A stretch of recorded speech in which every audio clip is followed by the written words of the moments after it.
Senang sekali bertemu dengan saudara dan saudari sekali lagi pada minggu ini. Dan pada minggu ini tajuk khotbah Jalan Menuju Surga. Nah, siapa tahu di sini jalan ke surga? Ada yang tahu?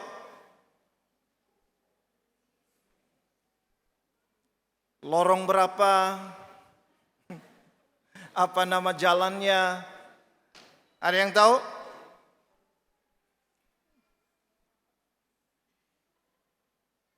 Kita harap selepas khotbah ini semua orang tahu jalan ke surga. Nah, dalam petikan ini latar belakang konteksnya ini pada waktu Yesus mengadakan jamuan malam terakhir. Jadi apabila dia berkata-kata ini, pengajaran ini itu seperti satu perpisahan dengan murid-muridnya. Karena Yesus mengatakan dia akan kembali ke rumah Bapa. Sehingga apabila murid-murid mendengar hal itu, hati mereka gelisah karena pemimpin mereka akan pergi. Mereka ini seperti anak-anak ayam yang kehilangan induknya. Tetapi Yesus mengatakan, janganlah gelisah hatimu. Yesus mengatakan dia akan pergi ke rumah Bapa, menyediakan tempat bagi semua orang yang percaya kepadanya, dan dia akan datang kembali membawa anak-anaknya atau orang yang percaya kepadanya bersama dengan dia di rumah Bapa. Supaya di mana Yesus berada, kita pun berada di sana. Saudara dan saudari yang dikasihi dalam Tuhan Yesus, pernahkah Anda terfikir sesuatu atau Anda bertanya kepada diri Anda sendiri soalan ini? Sila dengar baik-baik. Kemanakah roh saya akan pergi setelah saya mati? Pernah pikirkan itu? Kemana roh saya akan pergi setelah saya mati? Palis-palis. Tetapi kalau hal itu terjadi, kemana roh kita pergi?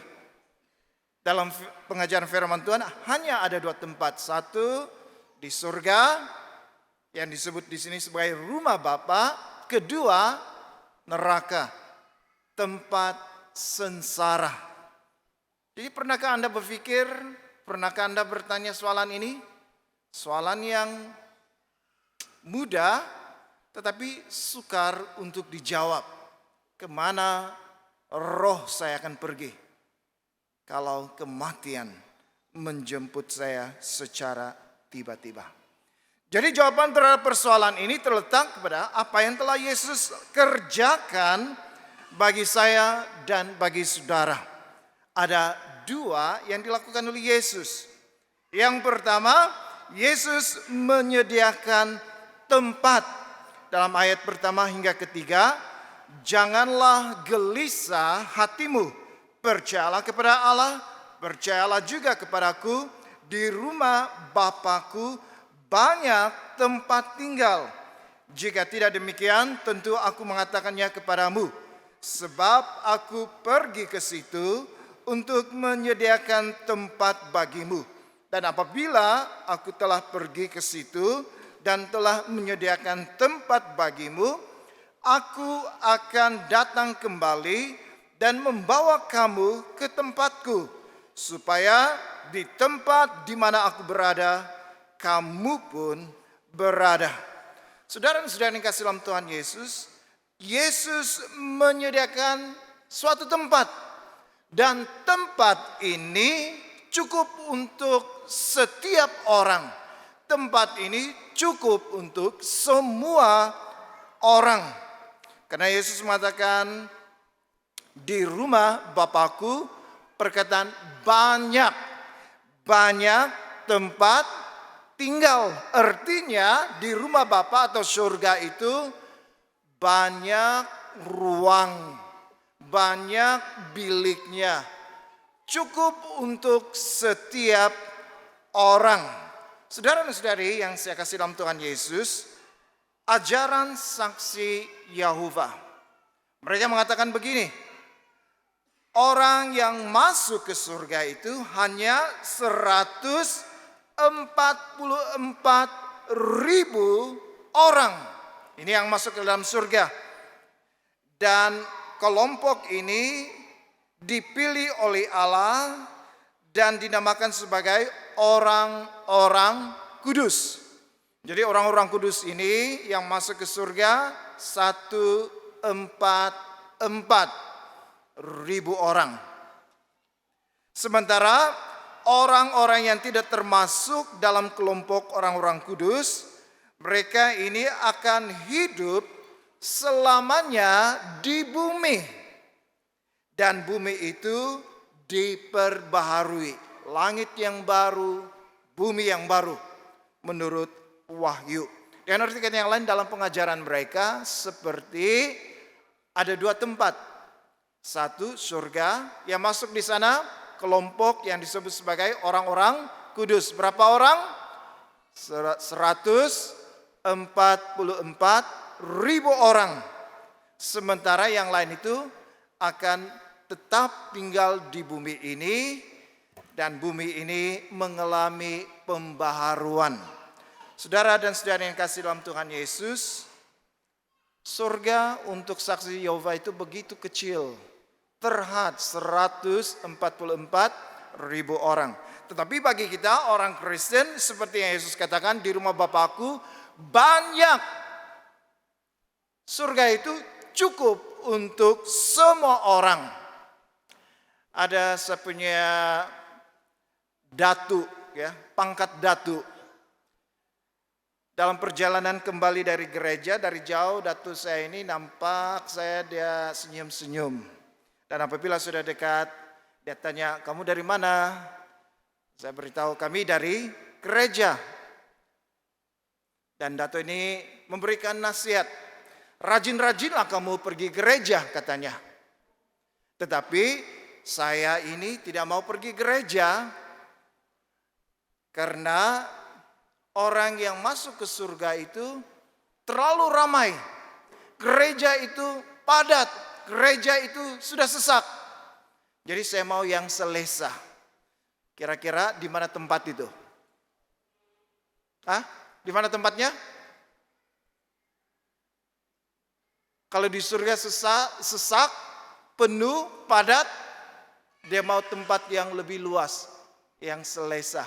Kira-kira di mana tempatnya? Tidak ada jawaban saya dengar. Sama ada kamu faham atau faham tapi pura-pura tidak faham. Apa saya cakap?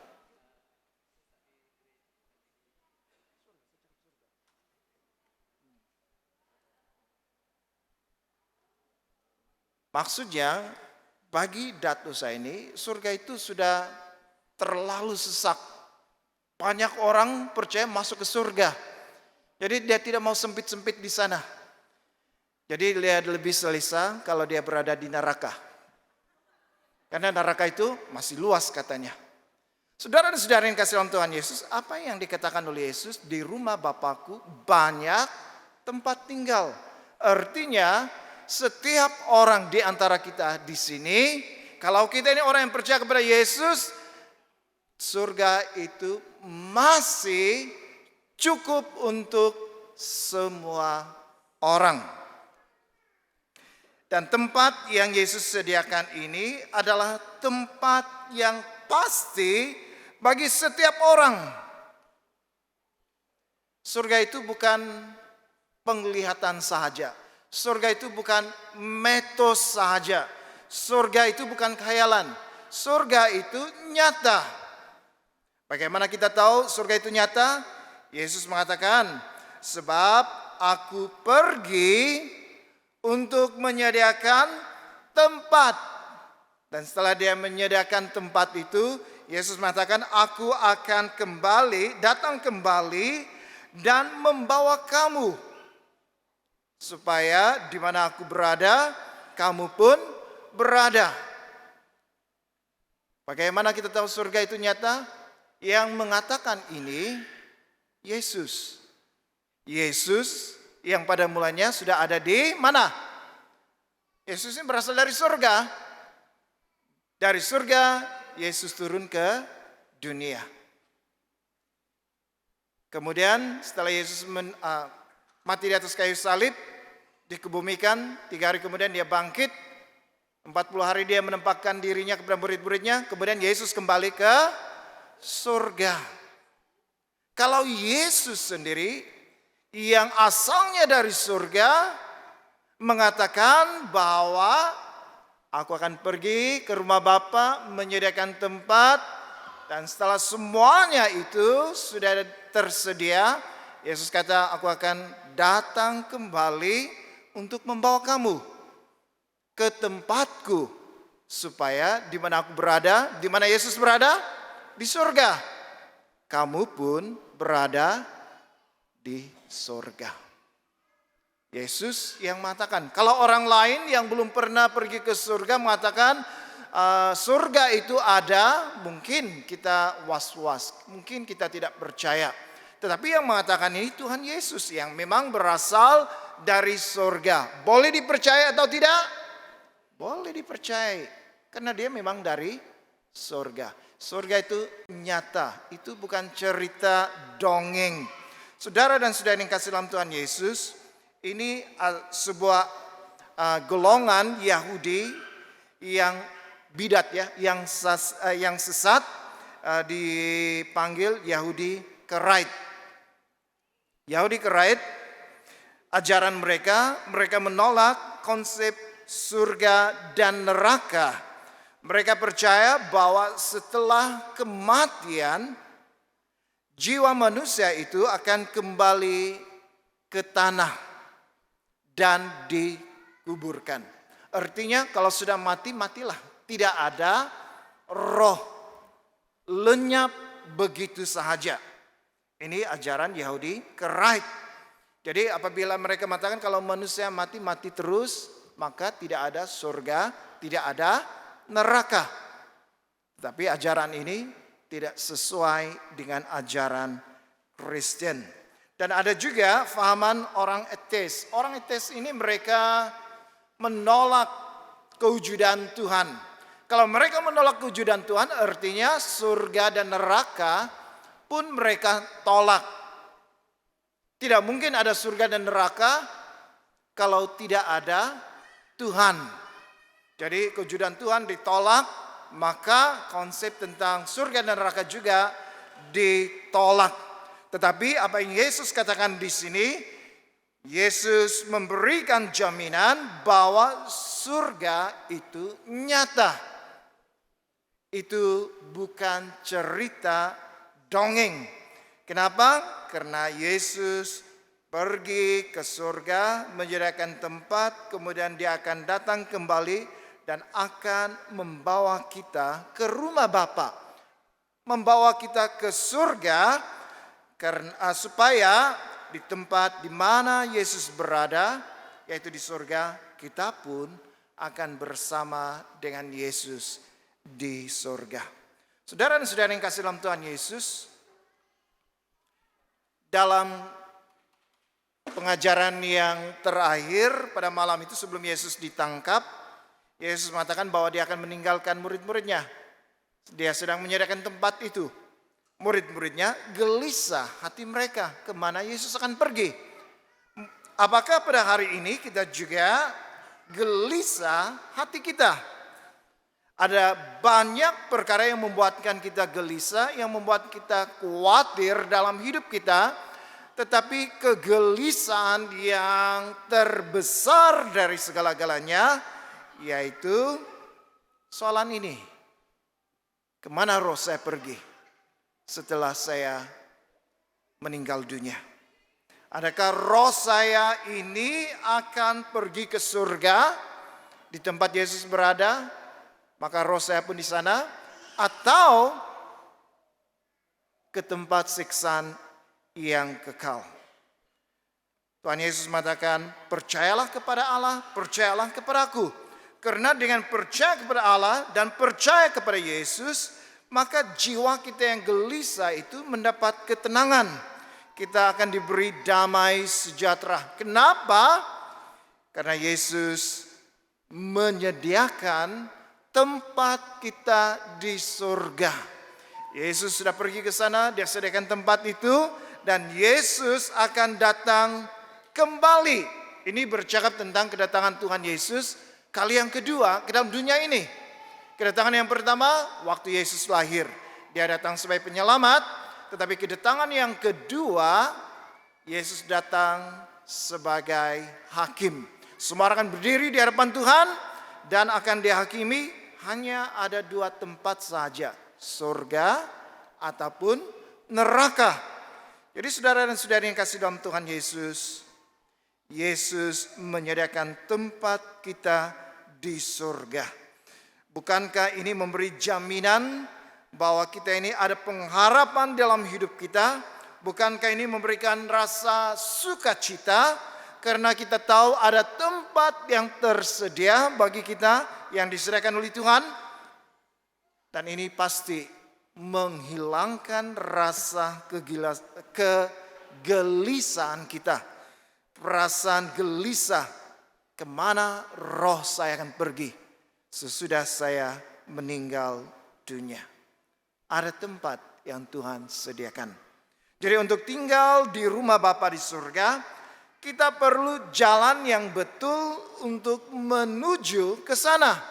Baru-baru ini ada seorang rakan mengirimkan location tempat di mana untuk mengadakan upacara pertunangan. Dan saya terima itu, lalu saya ikut GPS. Saya ikut perhatikan dengan teliti di mana arah itu menunjukkan. Jadi saya pergilah. Sampai di tempat itu, rupa-rupanya itu bukan tempatnya. Walaupun saya sudah ikut 100% GPS. Sampai di tempat itu, tapi itu bukan tempatnya. Kemudian ada seorang rekan lagi mengirimkan location yang baru. Saya ikut, akhirnya saya sampai di tempat yang sepatutnya ada upacara pernikahan, upacara pertunangan diadakan. Saudara dan saudara yang kasih dalam Tuhan Yesus, ada kompas, ada GPS pun salah. Orang kata itu GPS, guna GPS. Guna pun salah.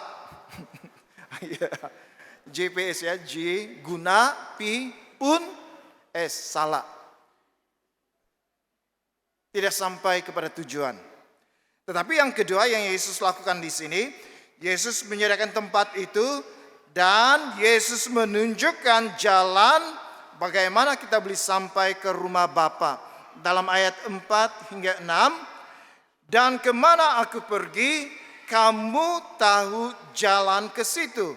Kata Thomas kepadanya, Tuhan, kami tidak tahu kemana engkau pergi. Jadi bagaimana kami tahu jalan ke situ? Kata Yesus kepadanya, akulah jalan dan kebenaran dan hidup. Tidak ada seorang pun yang datang kepada Bapa kalau tidak melalui aku. Yesus mengatakan jalan ke surga itu kamu tahu. Dia mengatakan dalam ayat 4, kemana aku pergi, kamu tahu jalan ke situ. Kemana Yesus pergi? Ke surga. Dan Yesus katakan, kamu tahu jalan ke surga. Kemudian dalam ayat 5, Thomas ini berkata kepada Yesus, Tuhan, kami tidak tahu. Yesus kata, kamu tahu. Tetapi Thomas kata, kami tidak tahu kemana engkau pergi. Jadi bagaimana kami tahu jalan ke situ? Jadi Thomas ini salah seorang daripada murid Tuhan Yesus yang penuh dengan keraguan-raguan. Seorang yang bimbang. Masih ingat dalam khotbah yang lalu kita bercakap tentang kebangkitan Tuhan Yesus pada minggu yang pertama. 10 murid yang lain itu ada bersama-sama dengan pengikut-pengikut Yesus yang lain. Dalam pertemuan itu Yesus tiba-tiba berdiri di tengah-tengah mereka. Tetapi Thomas tidak ada di sana. Kemudian para murid memberitahu kepada Thomas, memberi kesaksian kepada Thomas, kami sudah melihat Yesus yang bangkit. Apa yang dijawab oleh Thomas? Kalau saya belum mencucukkan jari saya ke bekas paku Tuhan Yesus, atau mencucukkan tangan saya ke lambung Yesus, sekali-kali aku tidak percaya.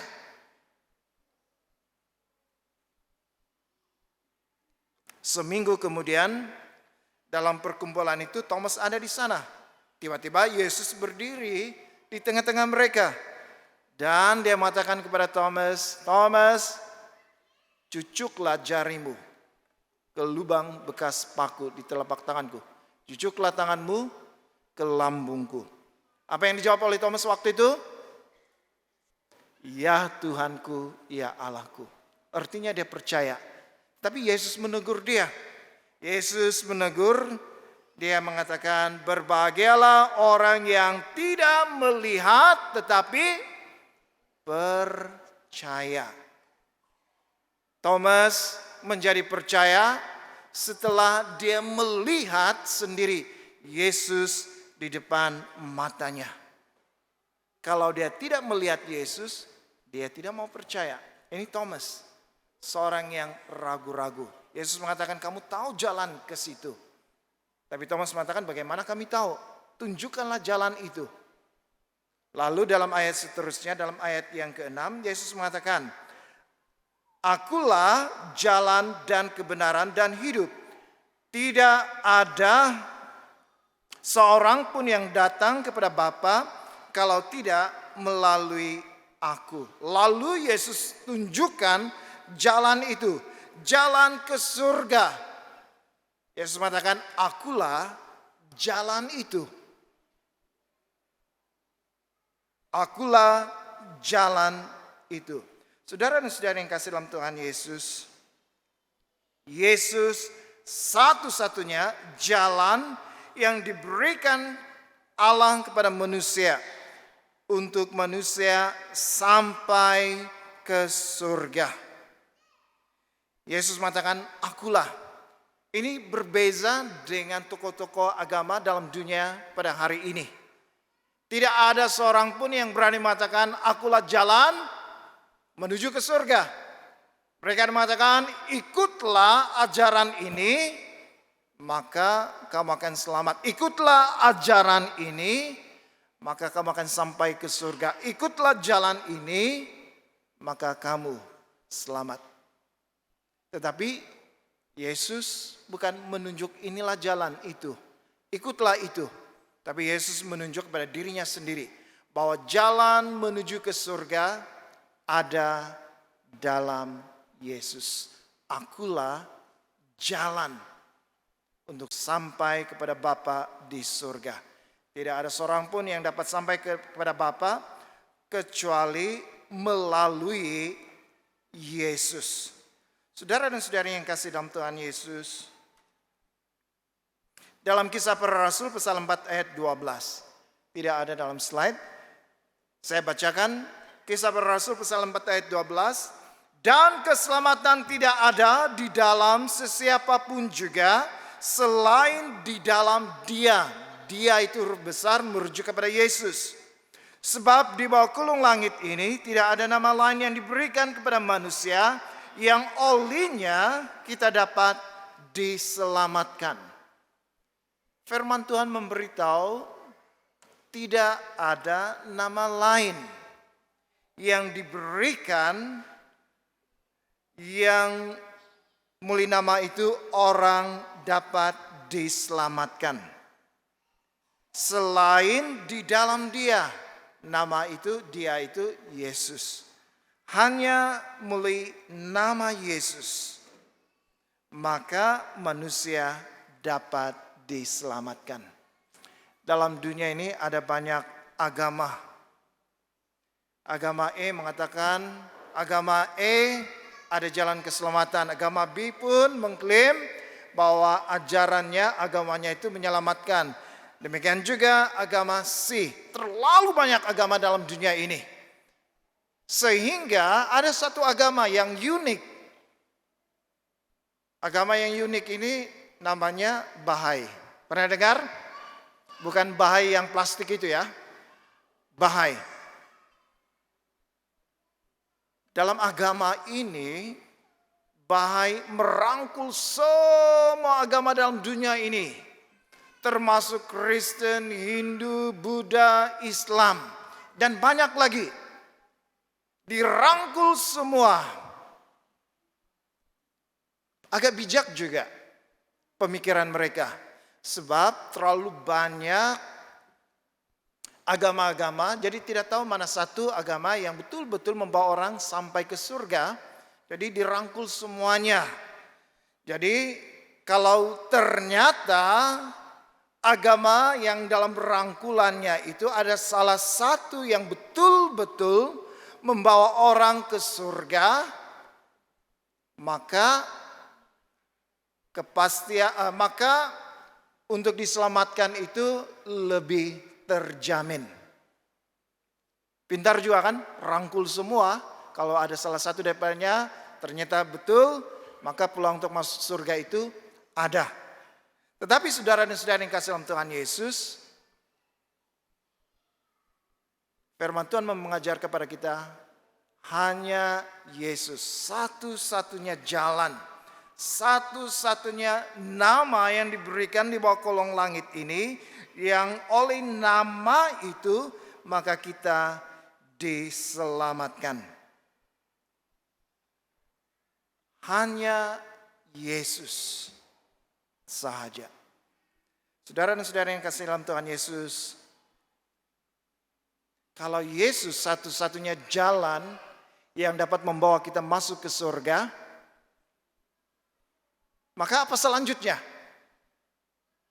Adakah itu hanya ada dalam pengetahuan kita? Yesus Tuhan, iya.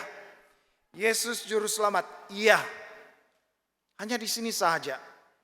Saudara dan saudara yang kasih dalam Tuhan Yesus, mengetahui tentang Allah, mengetahui tentang Yesus, mengetahui Yesus mati di atas kayu salib untuk menyelamatkan manusia. Kalau hanya setegak di sini, itu hanya sekedar pengalaman, pengetahuan. Apakah itu menyelamatkan? Saya kira belum cukup. Kalau ada pengetahuan, hanya ada di sini, kemudian berhenti, saudara dan saudari, itu hanya sekedar pengetahuan saja. Apa yang saya maksudkan? Kalau yang ada di sini menyentuh hati. Dalam pikiran kita, dalam pengetahuan kita, Yesus Tuhan. Tapi apa selanjutnya? Kalau Yesus Tuhan, hati kita buka untuk Yesus masuk di dalam kehidupan kita. Bukan hanya mengetahui, tetapi kita juga bertindak menerima Yesus sebagai Tuhan dan penyelamat secara pribadi dalam kehidupan kita. Saya pernah ceritakan pada waktu saya remaja, saya mengikuti seminar muda-mudi. Khotbah yang pertama, cabaran untuk mengundang siapa yang mau terima Tuhan Yesus maju ke depan. Saya waktu itu bingung, kenapa mau terima Tuhan Yesus? Padahal saya kenal Tuhan Yesus. Sejak kecil orang tua saya bawa ke gereja, bawa ke sekolah minggu, guru-guru sekolah minggu mengajar tentang Yesus. Yesus itu Tuhan, Dia mati di atas kayu salib untuk menyelamatkan manusia berdosa. Semua itu saya tahu. Sudah ada di sini.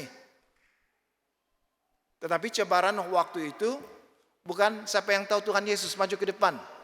Tetapi cabarannya ialah siapa yang belum terima Tuhan Yesus sebagai Tuhan dan penyelamat maju ke depan. Saya bergumul. Dalam beberapa hari itu saya bergumul. Kenapa mau terima Tuhan Yesus? Padahal saya kenal Tuhan Yesus. Tetapi pada hari yang terakhir Tuhan membuka pikiran saya, rupa-rupanya saya keliru. Saya memang kenal Tuhan hanya setakat pengetahuan saya.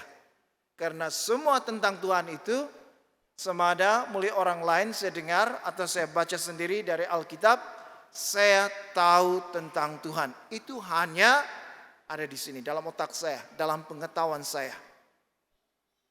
Tetapi yang namanya menerima Tuhan Yesus, itu melibatkan tindakan, itu melibatkan hati, kemauan saya, kehendak saya.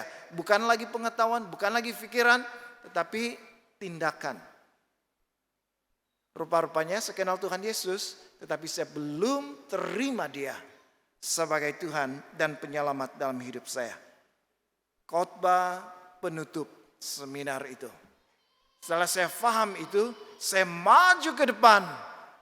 Dan untuk pertama kalinya dalam hidup saya terima Yesus. Saya buka hati saya undang Yesus masuk dan tinggal dalam hidup saya. Saudara dan saudara yang kasih dalam Tuhan Yesus, pengetahuan itu bagus. Kita tahu tentang Tuhan. Kita kenal Yesus sebagai Tuhan dan penyelamat. Tetapi itu harus disusuli dengan kemauan kita, tindakan kita, hati kita terbuka untuk menerima Yesus masuk dalam hidup kita. Saya khawatir kalau orang-orang Kristen hanya ada pengetahuan tentang Yesus, tetapi belum bertindak membuka hati menerima Yesus sebagai Tuhan dan penyelamat dalam hidupnya. Saya selalu mengajar kelas penetapan, saya tanya yang remaja ini, kamu sudah yakin kamu sudah menerima Tuhan Yesus? Ada banyak jawaban yang saya terima. Ada jawaban yang mengatakan, oh saya ini sudah lama terlibat dalam pelayanan. Mungkin saya sudah terima Tuhan Yesus. Oh orang tua saya orang Kristen, sejak kecil saya dibawa di gereja beribadah. Mungkin saya sudah terima Tuhan Yesus. Oh saya dalam kad pengenalan saya Kristen, mungkin saya sudah terima Tuhan Yesus. Saudara dan saudari yang saya kasih dalam Tuhan, itu seperti di sini saja berlaku dalam pikiran kita, dalam otak kita. Pengetahuan saja. Yang melibatkan ini belum lagi. Saudara dan saudari yang kasih dalam Tuhan Yesus, kalau Yesus satu-satunya yang dapat membawa kita kepada Bapa di surga. Karena dialah satu-satunya jalan. Tidak ada jalan yang lain. Hanya Yesus yang dapat membawa kita ke surga. Artinya tiada Yesus, tiada keselamatan. Dengar baik-baik. Coba pikirkan. Dalam beberapa tahun ini, selama saya menjadi orang Kristen, adakah peristiwa yang berlaku yang saya betul-betul kenal pasti bahwa pada waktu itu saya membuka hati saya mengundang Yesus masuk dalam hidup saya. Saya terima Yesus sebagai Tuhan dan penyelamat dalam hidup saya. Saya bercakap bukan di sini ya, pengetahuan. Saya bercakap kalau Anda sudah bertindak, Anda sudah buka hati Anda dan Anda terima Yesus sebagai Tuhan dan penyelamat dalam hidupmu. Coba ambil masa, pikirkan sejenak. Kalau kamu tanya, kamu sudah terima Tuhan Yesus? Saya sudah beritahu. Saya mengikuti seminar, kemudian dicabar, saya bergumul, kenapa mau terima Tuhan Yesus? Saya kenal Dia, dan akhirnya saya menerima Tuhan Yesus. Ada peristiwa yang jelas, dan saya waktu itu pasti, kenapa? Karena saya maju, buka hati saya, terima Yesus sebagai Tuhan dan penyelamat di dalam hidup saya. Ada peristiwa yang konkret, ada peristiwa yang terjadi. Kalau hari ini Anda berpikir-pikir, sudah saya terima Tuhan Yesus atau tidak? Coba ingat-ingat peristiwa yang lalu seperti masih kabur-kabur. Saudara dan saudara yang kasih dalam Tuhan Yesus, ada kemungkinan besar kita hanya menjadi orang Kristen, kita kenal Tuhan, tetapi yang namanya menerima Tuhan Yesus itu belum kita lakukan. Jadi hari ini cabarannya. Karena kita belajar mulai firman Tuhan, hanya Yesus. Dia sediakan tempat itu, sediakan surga bagi kita. Dan untuk sampai ke surga itu hanya melalui Yesus. Tetapi kita harus memberikan respon. Kalau selama ini kita hanya kenal Dia, tapi kita belum terima Dia, belum mengundang Dia masuk dalam hidup kita, hari ini adalah masanya. Jangan tunggu-tunggu lagi. Jangan sampai kematian menjemput, belum bertobat, belum terima Tuhan Yesus. Walaupun setiap minggu rajin ke gereja. Rajin ke gereja itu bukan soalnya. Kamu baik, kamu baca firman Tuhan, itu bukan soalnya. Soalnya adakah kamu sudah menerima Tuhan Yesus. Jadi mari kita pejamkan mata kita. Jangan lihat kiri kanan ya. Pejamkan mata Anda. Jadi kalau Anda mau menerima Tuhan Yesus, tidak ada sebarang paksaan. Keputusan di tangan Anda. Pejam mata Anda. Kalau Anda mau menerima Tuhan Yesus, yang satu-satunya jalan menuju keselamatan. Sila angkat tangan Anda. Masih pejam mata? Yang lain jangan perhatikan ya, kiri kanan. Ini pribadi. Engkau dengan Tuhan. Puji Tuhan, ada beberapa yang mau menerima Tuhan Yesus. Turunkan tangan Anda. Jadi saya akan berdoa. Doa ini untuk mengundang Yesus masuk dalam hidupmu. Kalau engkau mau menerima Yesus, mengundang Dia, ikut doa ini. Tuhan Yesus, terima kasih karena Engkau mati di atas kayu salib untuk menebus saya yang berdosa. Saya buka pintu hati saya seluas-luasnya. Dan saya mau mengundang Engkau masuk dan tinggal dalam hidup saya mulai hari ini sampai selama-lamanya.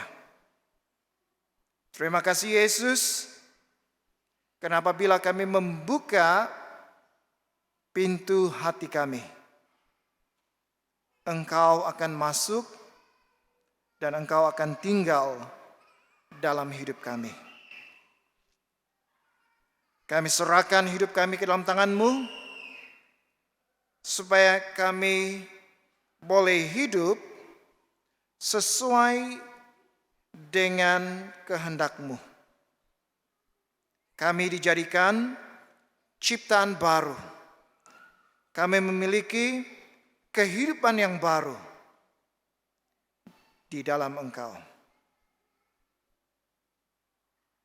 Dalam nama Tuhan Yesus, saya berdoa. Amin. Mari kita tepuk tangan untuk mereka yang sudah menerima Tuhan Yesus.